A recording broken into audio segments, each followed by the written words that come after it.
Timbog ng mga tauhan ng PNP Anti-Cybercrime Group ang isang 32 anyos na lalaki dahil sa kaso nitong grave coercion at anti-photo and video voyeurism. Ang report mula kay Pacho Woman Mary Grace Artizuela.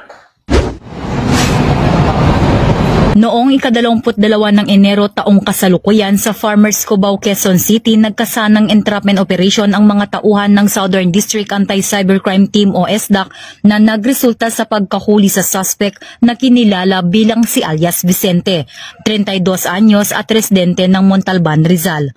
Ayon sa biktima, nakilala niya ang suspect sa Facebook at naging magkasintahan ang mga ito. Sa loob ng kanilang relasyon, nakapag-record ang suspect ng kanyang masiselang video na ginamit nito upang panakot sa kanya. Nakipagkasundo ang suspect sa biktima na makipagkita kapalit ng pagbura sa nasabing video. Dito na nagkasanang entrapment operation ang mga tauhan ng SDAC para mahuli ang suspect. Nahaharap ang suspect sa kasong grave coercion at Anti-Photo and Video Voyeurism Act of 2009 na may kaugnayan sa Cybercrime Prevention Act of 2012. Sa kasalukuyan, nasa kustodiya ng Southern District Anti-Cybercrime Team ang suspect para sa dokumentasyon at tamang disposisyon ng kaso.